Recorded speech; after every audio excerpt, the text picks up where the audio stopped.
What if I told you the oldest houses in the world weren't made of wood, stone, or mud, but of bones? Giant prehistoric bones. Welcome to the incredible world of the mammoth bone houses. Architectural marvels from the last ice age. Forget everything you thought you knew about cavemen. Today, we're stepping back 25,000 years to uncover the secrets of these bone architects. Imagine a vast frozen landscape in what is now Ukraine and Russia. It's bitterly cold, and giant predators are a constant threat. In this world, survival depends on ingenuity. And what did our ancestors have in abundance? The remains of colossal mammoths. They took these bones and built circular huts, some as wide as 30 feet across. We're talking about structures made from hundreds of individual jawbones, forming the foundation. Massive femurs and shoulder blades making up the walls, and breathtaking tusks curving overhead to create the roof frame. So what was it like to live inside one of these bone fortresses? It was a refuge from a world on the edge of ice. The interlocking bones created a sturdy frame, which was then likely covered with mammoth hides, providing incredible insulation against the biting winds. Inside, a central fire pit blazed, its smoke cleverly vented through a small opening at the top. This wasn't just a shelter, it was a home. A place of warmth, community, and safety in one of the harshest environments Earth has ever known. Archaeologists have even found pits dug into the permafrost inside, acting as natural freezers to store meat. But how on earth did they build these things? This was a masterclass in prehistoric engineering. The builders had an instinctual understanding of physics. They used the heaviest bones, like skulls and pelvises, to anchor the base of the structure. Lighter, interlocking vertebrae formed the walls. The iconic curved tusks were perfect for creating a domed roof that could withstand heavy snow. It's a level of planning and collaboration that completely shatters the old stereotype of primitive, grunting humans. These were sophisticated builders. This brings us to a huge debate.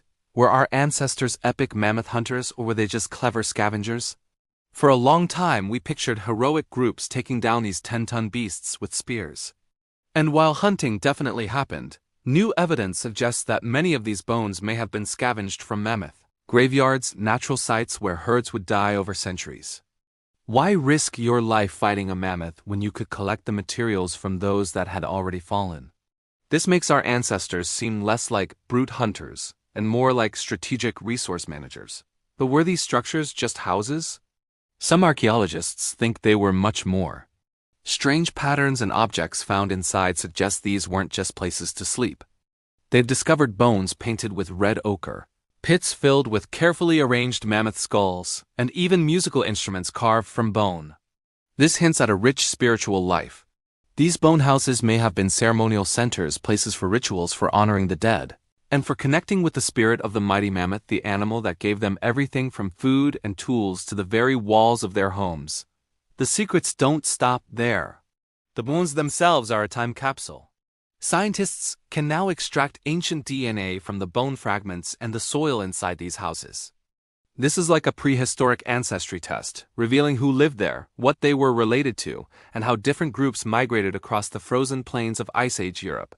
We're learning that these weren't isolated families, but part of a complex web of clans and tribes, all connected in this vast icy world. Think about the sheer intelligence required. These weren't just bone piles. They were brilliantly designed. The circular shape was the most efficient for retaining heat and resisting wind. They likely had drainage systems to deal with melting snow and internal ventilation to manage smoke from the fire. These people were thinking long-term. They weren't just surviving day to day. They were planning, engineering, and building for the future, for their families and their communities. And this wasn't just a one-off phenomenon in Ukraine. Similar mammoth bone structures have been found all across Eastern and Central Europe. This wasn't a fluke. It was a widespread cultural tradition, a vast network of bone villages dotting the Ice Age landscape. It paints a picture of a thriving, interconnected civilization that mastered its environment, all built on the bones of giants. So what happened to them?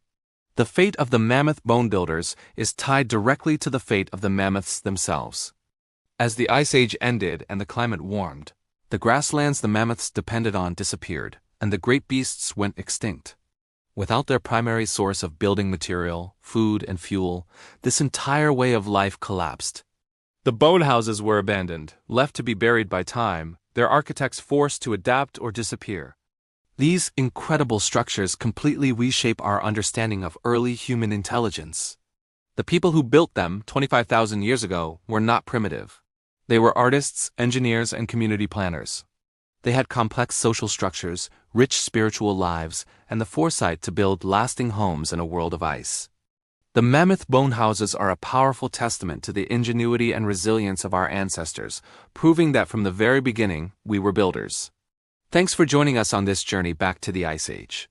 If you are amazed by the story of the mammoth bone houses, hit that like button and subscribe for more deep dives into our incredible past. See you next time.